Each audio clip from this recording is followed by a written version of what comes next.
شام ہوتے ہی گھر پر گہری خاموشی چھائی ہوتی تھی۔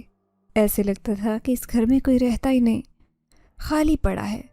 ہر طرف چھایا گہرا اندھیرا اور خاموشی کو محسوس کرتے میرا دل ہول رہا تھا۔ ایسے لگتا تھا کہ کچھ ہونے والا ہے۔ اسی خوف کی وجہ سے مجھے ساری رات نیند نہیں آتی تھی۔ صفا اور گڈو گہری نیند سو رہے تھے۔ سوتے میں وہ دونوں اور بھی معصوم لگتے ہیں۔ ان کے معصوم چہرے دیکھ کر میری آنکھوں میں آنسو آ گئے تھے۔ اماں بھی میڈیسن کے زیر اثر گہری نیند میں تھی۔ اس گھر کی خاموشی میں اس وقت ہلچل پیدا ہوتی تھی جب بھائی کے کمرے سے ان کے کراہنے کی آواز سنائی دیتی۔ بھائی کی بیماری نے تو ہم سے ہر خوشی چھین لی تھی۔ ایک طرف اماں پچھلے 3 سالوں سے فالج کی مریضہ تھی اور بستر پر لگ چکی تھی۔ اچانک سے ہونے والے ہارٹ اٹیک نے بھائی کو وقت سے پہلے ہی بوڑھا کر دیا تھا۔ بھابھی دن رات ان کی تیمارداری میں مصروف ہوتی۔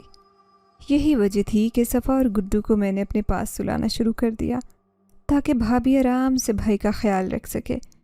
بھائی اکثر رات کو بہت بے چین اور تکلیف میں رہتے تھے، جس کی وجہ سے بچے بھی اکثر بے آرام ہو جاتے۔ میرا دل بہت گھبرا رہا تھا، بہت بے چینی ہو رہی تھی۔ گھڑی پر وقت دیکھا تو رات کے 2 بج رہے تھے۔ میں سونے کی کوشش کرنے لگی لیکن نیند تو میری آنکھوں سے بالکل روٹھ چکی تھی۔ مجھے سونے سے ڈر لگتا تھا کیونکہ میں ایک ایسا عجیب و غریب خواب دیکھتی جس کی مجھے کوئی سمجھ نہیں آتی تھی۔ میں ہمیشہ خود کو ایک عجیب و غریب دنیا میں دیکھتی جہاں پر انسانوں کا گزر بھی نہیں ہوتا تھا۔ میں اس دنیا سے باہر نکلنا چاہتی لیکن مجھے کوئی راستہ دکھائی نہ دیتا، اور پھر ایک انتہائی دراز قد اور خوفناک شکل کا آدمی میرا راستہ روک کر کھڑا ہو جاتا۔ یہ خواب دیکھتے ہی میرا سارا جسم پسینے میں بھیگ جاتا اور میں خوف سے تھر تھر کانپنے لگتی۔ یہی تو وجہ تھی کہ اب مجھے سونے سے بھی خوف آنے لگا تھا۔ پہلے پہل تو میں نے اسے صرف ایک خواب سمجھا، لیکن اب یہ خواب میرے لیے بہت تکلیف دہ صورتحال اختیار کر چکا تھا۔ بے چینی دور کرنے کے لیے میں کمرے میں ادھر ادھر ٹہلنے لگی، لیکن مجھے سانس لینے میں بھی تکلیف محسوس ہونے لگی تھی۔ کمرے کا دروازہ کھول کر میں باہر صحن میں آ گئی۔ کھلی فضا میں آتے ہی لمبے لمبے سانس لیتے ہوئے میں نے اپنی طبیعت کو بحال کرنے کی کوشش کی۔ مجھے بالکل سمجھ نہیں آ رہی تھی کہ اتنی بے چینی کیوں ہو رہی ہے۔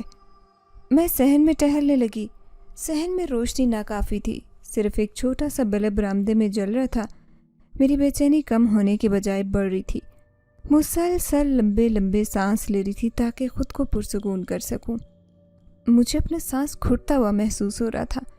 میں نے چھت پر جانے کا فیصلہ کیا تاکہ چھت پر کھلی ہوا میں سانس لے سکوں۔ رات کے اس پہر چھت پر جانا خطرے سے خالی نہیں تھا، لیکن اس وقت میری حالت ایسی نہیں تھی کہ میں کسی خطرے کو محسوس کر سکتی۔ میں نے سیڑھیوں کی طرف قدم بڑھایا ہی تھا کہ مجھے ایسے محسوس ہوا کہ میرے پیچھے کوئی کھڑا ہے۔ میں نے جلدی سے پیچھے مڑ کر دیکھا، کوئی بھی نہیں تھا۔ میں حیرت سے ادھر ادھر دیکھنے لگی، نہ جانے مجھے ایسا احساس کیوں ہوا تھا۔ چھت پر جاتے ہوئے ڈر لگ رہا تھا۔ اپنے آس پاس کسی کو نہ پا کر میں نے دوبارہ چہل قدمی شروع کر دی، لیکن ابھی چند ہی قدم اٹھائے تھے کہ مجھے ایک بار پھر سے اپنے قریب کسی کی موجودگی کا احساس ہوا۔ اب کی بار یہ احساس بہت ہی طاقتور تھا۔ ادھر ادھر دیکھتے ہوئے میں تیزی سے اپنے کمرے میں چلی گئی۔ ایسی کیا چیز تھی نہ جانے جو مجھے دکھائی نہیں دے رہی تھی، لیکن مجھے اس کا احساس ہو رہا تھا۔ تیز تیز قدم اٹھاتے میں کمرے کے دروازے تک آ گئی۔ ایک بار پھر پورے صحن میں اچھی طرح سے دیکھا تاکہ اگر کوئی میرے علاوہ ہو تو مجھے دکھائی دے۔ گھر کے کونے میں لگے ہوئے آم کے درخت پر جب میں نے نگاہ ڈالی تو پلٹنا ہی بھول گئی۔ ابھی چند روز پہلے ہی بھائی نے آم کے اس بڑے سے ہرے بھرے پیڑ کو کٹوا دیا تھا کیونکہ ہمارے گھر میں اکثر سانپ نکل آتے تھے۔ محلے کے لوگوں کا کہنا تھا کہ آم کے درخت کی وجہ سے ہی آپ کے گھر میں سانپ آتے ہیں۔ بھائی کو اپنے دونوں بچوں سے بہت پیار تھا، اس لیے انہوں نے یہ درخت کٹوا دیا تھا۔ زمین کے قریب ہی چھوٹا اور موٹا سا تنا تھا درخت کا۔ اس تنے کے قریب ہی مجھے ایک سایہ دکھائی دیا۔ ایسے لگ رہا تھا جیسے کوئی شخص زمین پر بیٹھا ہوا ہے۔ میں حیرت اور خوف سے اس کی طرف دیکھ رہی تھی جب اچانک مجھے اندھیرے میں چمکتی 2 بڑی بڑی سرخ آنکھیں دکھائی دی۔ اب تو میرا شک یقین میں بدل چکا تھا کہ درخت کے کٹے ہوئے تنے کے پاس کوئی بیٹھا ہوا ہے۔ خوف سے میری حالت خراب ہو رہی تھی۔ میں نے جلدی سے دروازہ بند کر دیا کہ نہ جانے کون تھا، کیسے ہمارے گھر میں داخل ہوا۔ میرا جی گھبرانے لگا۔ ذہن میں خیال آیا کہ مجھے بھائی اور بھابھی کو اس مشکوک شخص کے بارے میں بتانا چاہیے۔ اچانک سے میرے ذہن میں اس کی آنکھیں آ گئی جو بہت عجیب اور چمکدار تھی۔ مجھے کچھ سمجھ نہیں آ رہی تھی کہ میں کیا کروں۔ خوف سے میں بری طرح سے کانپ رہی تھی۔ بستر پر بیٹھ کر میری کپ کپی ختم نہیں ہوئی بلکہ میرا خوف بڑھ رہا تھا۔ میں نے اس وقت بھائی اور بھابھی کو کچھ بھی بتانا مناسب نہیں سمجھا، کیونکہ بھائی کی حالت ایسی نہیں تھی کہ وہ اٹھ کر کمرے سے باہر آ سکتے، اور اس وقت انہیں پریشان کرنا بالکل بھی مناسب نہیں تھا۔ میں دل ہی دل میں دعا پڑھنے لگی اور سونے کی کوشش کرنے لگی۔ رات کا آخری پہر تھا جب اچانک میری آنکھ کھل گئی۔ میری آنکھ ایسے نہیں کھلی تھی بلکہ امی کے بلانے پر ہی اٹھ بیٹھی تھی۔ میں جلدی سے اٹھ کر امی کے قریب گئی۔ وہ اس وقت شدید تکلیف میں دکھائی دے رہی تھی۔ پچھلے 3 برس سے وہ ہر وقت بیمار ہی رہتی تھی، لیکن اس وقت ان کی حالت اور بھی خراب ہو رہی تھی۔ شاید انہوں نے بھائی کی بیماری کا صدمہ لے لیا تھا۔ میں جلدی سے دوسرے کمرے سے بھابھی کو بھی بلا کر لے کے آئی۔ اس وقت اماں کی حالت بہت عجیب ہو رہی تھی، جسے دیکھ کر بھابھی بھی پریشان ہو گئی۔ بھابھی نے میری طرف دیکھتے ہوئے پریشانی سے کہا، اس وقت اماں کو ہاسپٹل لے کر جانا بہت ضروری ہے، تم دونوں بچوں کو اٹھا کر ہمارے کمرے میں لے جاؤ۔ میں ابھی اپنے بھائی کو فون کرتی ہوں اور اماں کو ہاسپٹل لے کر چلتے ہیں۔ میں نے بھی بھابھی کی بات سے اتفاق کیا۔ دونوں بچوں کو اٹھا کر بھائی کے کمرے میں لے گئی۔ بھائی بھی دوائیوں کے زیر اثر شاید سو رہے تھے، اس لیے میں نے کوشش کی کہ انہیں بالکل ڈسٹرب نہ کروں۔ کچھ ہی دیر بعد بھابھی کے بھائی بھی آ گئے تھے۔ جب اماں کو لے کر جانے لگے تو میری دل کو بہت زیادہ تکلیف ہوئی۔ اگر رات کا وقت نہ ہوتا تو میں اماں کو خود ہی ڈاکٹر کے پاس لے کر جاتی، اور اس وقت انہیں جاتے ہوئے دیکھ کر مجھے بہت رونا آ رہا تھا۔ صبح ہو چکی تھی لیکن ابھی تک بھابھی اور امی گھر واپس نہیں آئی تھی۔ میں بھابھی کے نمبر پر مسلسل کال کری تھی لیکن وہ میرا فون نہیں اٹھا رہی تھی۔ صبح کے وقت بھائی کی آنکھ بھی کھل گئی۔ جب انہیں اس بات کا علم ہوا کہ اماں کی صحت بگڑ گئی تھی تو وہ اور بھی زیادہ پریشان ہو گئے۔ کچھ ہی دیر گزری تھی کہ دروازے پر ایک ایمبولینس آ کر کھڑی ہوئی۔ اماں کی ڈیڈ باڈی کو اندر لا رہے تھے۔ مجھے تو اپنی آنکھوں پر یقین نہیں آ رہا تھا کہ اماں ہمیں چھوڑ کر جا چکی تھی۔ بھابھی نے مجھے بہت شفقت سے گلے لگایا اور میں دھاڑے مار کر رونے لگی۔ میرا خود پر بس نہیں چل رہا تھا کہ اپنے آپ کو ختم کر دیتی اور اماں کے ساتھ ہی چلی جاتی۔ خود کو بہت بے بس محسوس کر رہی تھی۔ اب مجھے سمجھ آ رہی تھی کہ وہ بے چینی جو مجھے رات بھر آرام سے سونے نہیں دے رہی تھی، وہ اماں کی جدائی کی بے چینی تھی۔ اماں ہمیں ہمیشہ ہمیشہ کے لیے چھوڑ کر جا چکی تھی۔ اماں کے جانے کے بعد میں خود کو بہت تنہا محسوس کرنے لگی، لیکن اس وقت 5 سالہ صفا اور 3 سالہ گڈو ہی ایسی شخصیات تھی جن کی وجہ سے میرا دل بہل جاتا تھا۔ ان کی معصوم باتیں اور حرکتیں کچھ دیر کے لیے میرے سارے غم بلا دیتی تھے۔ بھائی کی صحت ابھی بھی بہتر نہیں تھی بلکہ وہ پہلے سے زیادہ کمزور اور بیمار دکھائی دینے لگے تھے۔ اماں کی موت نے انہیں ہلا کر رکھ دیا تھا۔ جب سے اماں گئی تھی بھائی کا رویہ بہت بدل گیا تھا۔ اب نہ تو وہ بھائی کا کچھ خاص خیال رکھتی تھی اور نہ ہی گھر کے کسی کام میں کوئی دلچسپی لیتی تھی، بلکہ گھر کی تمام ذمہ داریاں انہوں نے مجھ پر ڈال دی تھی۔ یہاں تک کہ بھائی کے تمام کام مجھے ہی کرنے پڑتے تھے۔ بھابھی کے رویے کی اس تبدیلی کو میں نے بہت زیادہ محسوس نہیں کیا تھا، کیونکہ میرا خیال تھا کہ گھر میں تعزیت کے لیے آنے والے مہمانوں کی وجہ سے وہ بہت مصروف رہتی ہیں۔ لیکن میں اپنے دل ہی دل میں یہ خیال ضرور کرتی کہ چاہے کچھ بھی ہو جائے بھابھی کو اپنے بیمار شوہر کا خیال رکھنا چاہیے۔ صفا اور گڈو اب بھابھی کے ساتھ ہی سوتے تھے، بس دن بھر میرے ساتھ کھیلتے رہتے۔ مجھے اپنے کمرے میں تنہا سوتے ہوئے بہت عجیب محسوس ہوتا تھا، کیونکہ میں بہت چھوٹی تھی جب ابا اس دنیا سے چلے گئے تھے۔ تب سے میں اور اماں ایک ہی کمرے میں سو رہے تھے، اور اب جب مجھے اکیلے ہی اس کمرے میں سونا پڑتا تو میں اماں کی کمی کو بہت شدت سے محسوس کرتی تھی۔ اس وقت بھی میں اماں کی تصویر ہاتھ میں پکڑے شدت سے رو رہی تھی جب ایک عجیب و غریب حادثہ رونما ہوا۔ ہاتھ میں پکڑی اماں کی تصویر میں اچانک آگ بھڑک اٹھی۔ میں اگر تیزی سے تصویر کو زمین پر نہ پھینکتی تو میرا ہاتھ بھی جل سکتا تھا۔ میری آنکھوں کے سامنے دیکھتے دیکھتے تصویر جل کر ریزہ ریزہ ہو چکی تھی۔ خوف کے مارے میری حالت خراب ہو رہی تھی۔ سب کچھ اتنی جلدی رونما ہوا تھا کہ مجھے کچھ سمجھ ہی نہیں آ رہی تھی۔ میرا دماغ بالکل معاف ہو چکا تھا۔ ایسے لگ رہا تھا کہ میں اپنی جگہ سے حرکت بھی نہیں کر سکوں گی۔ خوف کی وجہ سے کمرے سے باہر بھی نہیں جا سکی اور پھر مجھے پتہ ہی نہیں چلا اور میں سو گئی۔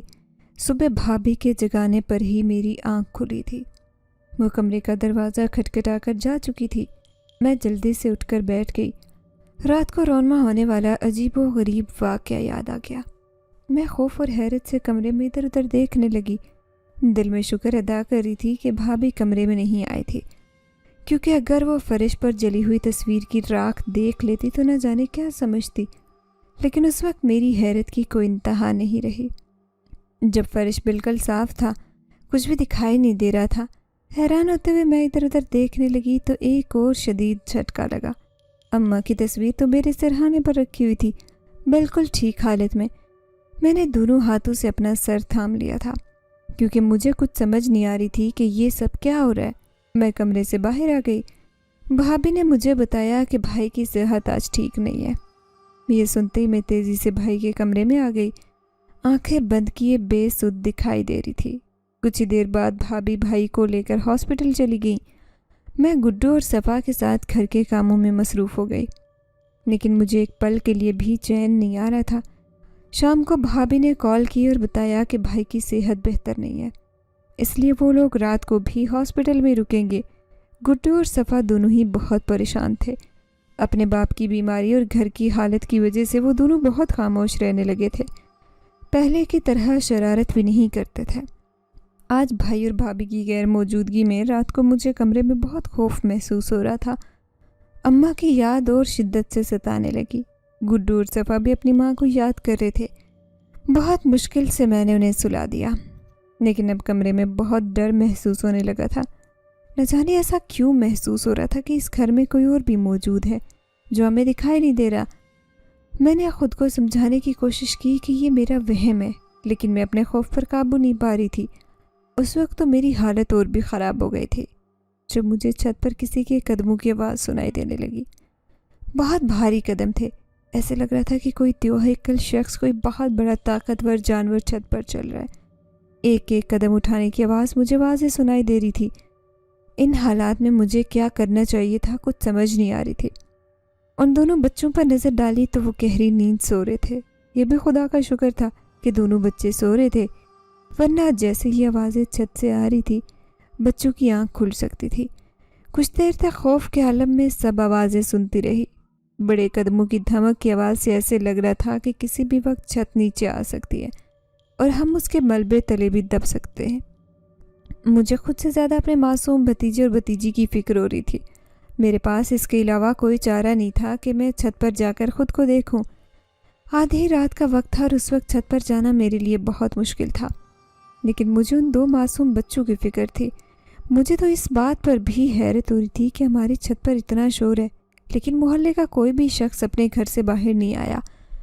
ہمت جمع کرتے ہوئے کمرے سے میں باہر نکل آئی۔ محتاط قدموں سے چلتے ہوئے میں صحن میں آ گئی۔ خوف کے مارے میرا دل تیزی سے دھڑک رہا تھا۔ صحن میں کھڑے ہو کر چھت پر دیکھنے کی کوشش کی، لیکن کچھ بھی دکھائی نہیں دیا۔ سیڑھیوں پر قدم رکھتے میرا دل بہت تیزی سے دھڑک رہا تھا، لیکن اس وقت خود کو اور بچوں کو محفوظ رکھنا میری سب سے بڑی ذمہ داری تھی۔ چھت پر اندھیرا تھا، کچھ دکھائی نہیں دے رہا تھا۔ عجیب بات تھی کہ اب کوئی آواز بھی سنائی نہیں دے رہی تھی۔ کچھ دیر تک چھت پر دیکھنے کی کوشش کرتی رہی، لیکن کچھ دکھائی نہیں دیا تو واپس کمرے میں آ گئی۔ بچے ابھی تک گہری نیند سو رہے تھے، لیکن مجھے اب نیند نہیں آ رہی تھی۔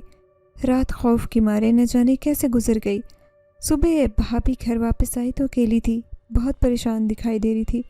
میں نے بھائی کے بارے میں پوچھا تو انہوں نے انتہائی دکھی لہجے سے جواب دیا، تمہارے بھائی کی صحت بالکل بھی ٹھیک نہیں ہے، تم بس ان کے لیے دعا کرو۔ یہ سنتے ہی میں تو رونے لگی تھی، سجدے میں گر کر اللہ سے بھائی کی زندگی اور صحت کے لیے دعائیں مانگنے لگی۔ اماں کے جانے کے بعد بھائی ہی ہمارا سہارا تھے آخری، لیکن میں نہیں جانتی تھی کہ اللہ کو کیا منظور تھا۔ میں تو بس دعا کر سکتی تھی۔ شام تک بھابھی کی امی رضیہ آنٹی بھی آ گئی، کیونکہ میں اپنے گھر پر بالکل اکیلی تھی۔ آنٹی رضیہ کے آنے پر مجھے بہت سہارا مل گیا تھا۔ ان کے ساتھ ہم سب ہاسپٹل گئے۔ بھائی کو دیکھا، لیکن ان کی حالت سنبھل نہیں رہی تھی۔ نہ جانے ایسا کون سا دکھ اور غم تھا جو انہیں زندگی کی طرف واپس لوٹنے نہیں دے رہا تھا۔ اور پھر ایک روز اچانک بھائی ہمیں چھوڑ کر ہمیشہ کے لیے چلے گئے۔ میں بہت چیخی روئی، لیکن اب کچھ نہیں ہو سکتا تھا۔ خود کو تسلی دینے کی کوشش کرتی تھی کہ اللہ تعالیٰ نے میرے بھائی کی اتنی ہی زندگی لکھی تھی۔ ابھی بھائی کی وفات کو چند دن نہیں گزرے تھے کہ بھابھی کا اصل روپ کھل کر سامنے آنے لگا۔ بھابھی کا بھائی عدنان تمام دکانوں پر قبضہ کر چکا تھا، یہاں تک کہ رضیہ آنٹی بھی مجھے منہ نہیں لگاتی تھی، مجھ سے کوئی بات نہیں کرتی تھی۔ بھابھی نے بچوں کو بھی میرے قریب آنے سے منع کر دیا تھا۔ میں یہ سب حالات دیکھ رہی تھی۔ سب کچھ دیکھتے ہوئے بھی مجھے یقین نہیں آ رہا تھا۔ میں تو کبھی سوچ بھی نہیں سکتی تھی کہ بھابھی میرے ساتھ ایسا رویہ اختیار کر سکتی ہے۔ ایک روز بھابھی میرے کمرے میں آئی اور حکم دیتے ہوئے کہا، آج شام کو تیار رہنا، تمہارا نکاح عدنان کے ساتھ ہو رہا ہے۔ ان کا حکم سنتے ہی مجھے تو اپنی جان نکلتی محسوس ہونے لگی تھی۔ عدنان نہ صرف عمر میں مجھ سے بڑا تھا، بلکہ وہ تو اپنی غلط حرکتوں کی وجہ سے پورے خاندان میں مشہور تھا۔ میں نے ڈرتے ہوئے بھابھی کے سامنے انکار کر دیا۔ یہ سنتے ہی وہ غصے سے آگ بگولا ہو گئی۔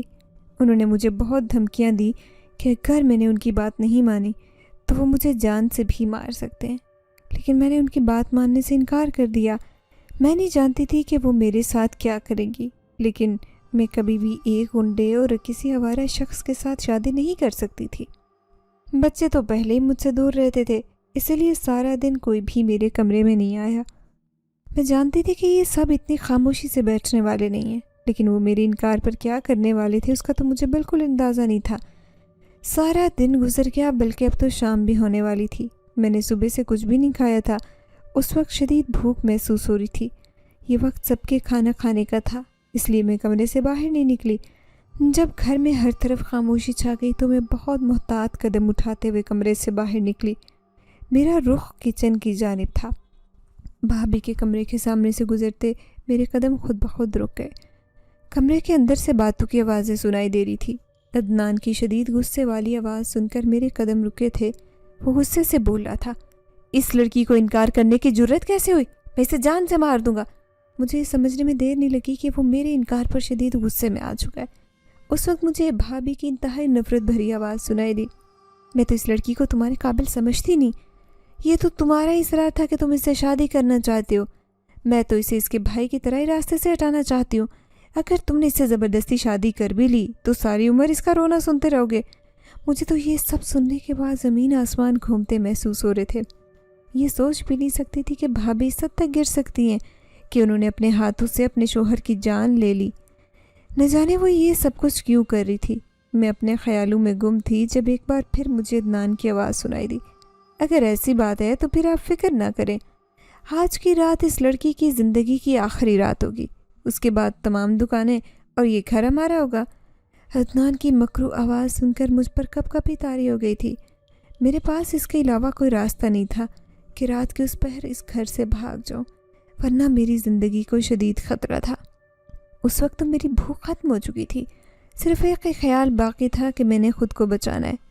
بہت خاموشی سے میں گھر کے پچھلے دروازے سے باہر نکل آئی۔ گلی میں اس وقت تاریکی تھی۔ مجھے تو کچھ بھی سمجھ نہیں آ رہا تھا کہ میں کس طرف جاؤں، کس طرف رخ کروں۔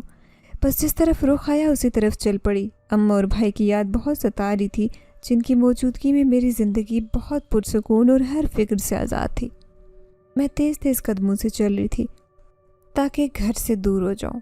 اگر انہیں میرے گھر سے بھاگنے کا پتہ چل بھی جائے تو وہ میرا پیچھا کریں تو مجھ تک پہنچ نہ سکیں، اس لیے بغیر رکے میں تیز تیز قدموں سے چل رہی تھی۔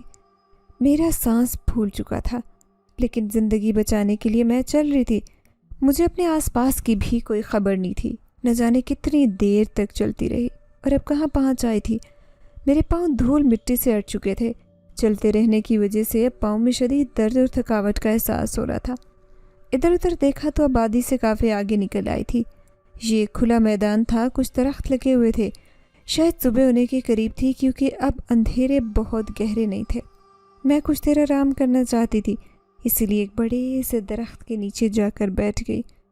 میں نے کبھی خواب میں بھی نہیں سوچا تھا کہ ایسے حالات کا سامنا کرنا پڑے گا۔ درخت کے تنے کے ساتھ ٹیک لگا کر میں اپنے حالات پر غور کرنے لگی۔ اچانک سے سب کچھ بدل گیا تھا۔ میں ایک بہت اچھی اور پرسکون زندگی گزار رہی تھی۔ بھائی کی شادی دھوم دھام سے کی تھی۔ شادی کے 2-3 مہینے بعد ہی ہمارے گھر میں مسائل پیدا ہونے لگے۔ کبھی امی بیمار ہو جاتی اور کبھی بھائی۔ نہ جانے ہمیں کس کی نظر لگ گئی تھی۔ میں اپنے خیالات میں گم تھی جب ایک بار پھر مجھے بھابھی کے رویے کی یاد آ گئی۔ ان کی وہ باتیں بھی میرے کانوں میں گونجنے لگی جو میں کچھ دیر پہلے سن چکی تھی۔ وہ اپنے بھائی سے کہہ رہی تھی کہ مجھے بھی بالکل اسی طرح راستے سے ہٹا دیں گی جیسے انہوں نے بھائی کو ہٹایا تھا۔ یہ سب سوچتے مجھے بہت تکلیف ہو رہی تھی، رونا آ رہا تھا۔ اس وقت مجھے خود پر ترس آ رہا تھا کیونکہ اس دنیا میں کوئی بھی میرا ہمدرد موجود نہیں تھا۔ نہ جانے میں کتنی دیر تک اکیلے بیٹھ کر روتی رہی، یہاں تک کہ میرے آنسو بھی خشک ہونے لگے تھے۔ ہلکی ہلکی روشنی پھیلنے لگی تھی۔ اب تو مجھے یہ فکر بھی ستانے لگی تھی کہ میں کہاں جاؤں۔ اگر کسی نے مجھے اس درخت کے نیچے تنہا بیٹھے ہوئے دیکھا تو نہ جانے میرے بارے میں کیا سوچیں گے۔ ایسا نہ ہو کہ میں کسی مصیبت میں پھنس جاؤں۔ میں انتہائی پریشانی اور فکر مندی سے اپنے ارد گرد کا جائزہ لے رہی تھی جب مجھے بالکل قریب سے کسی شخص کی آواز سنائی دی۔ لڑکی، تم کون اور یہاں کیا کر رہی ہو؟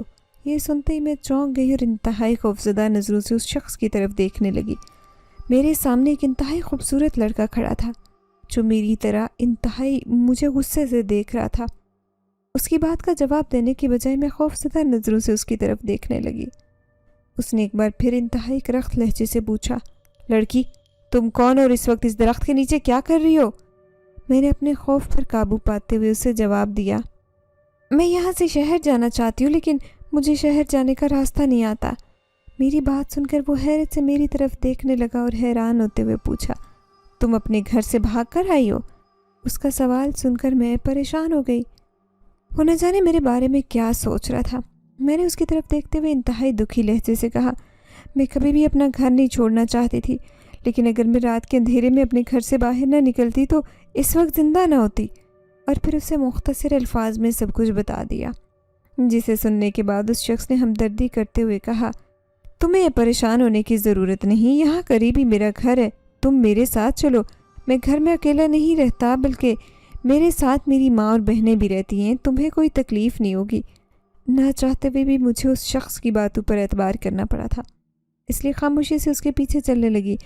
تھکاوٹ کی وجہ سے پاؤں بہت درد کر رہے تھے لیکن میں ہمت کرتے اس آدمی کے ساتھ ساتھ جا رہی تھی۔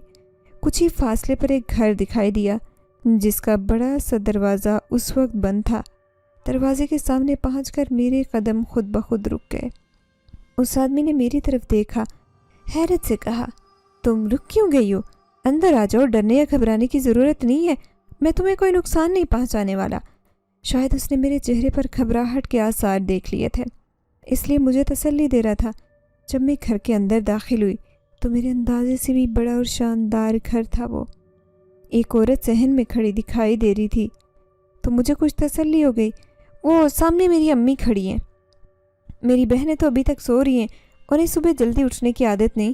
ابھی تم امی کے ساتھ باتیں کرو، بعد میں میری بہنوں سے بھی مل لینا، شفقت بھرے لہجے میں کہتے اس شخص نے مجھے کہا۔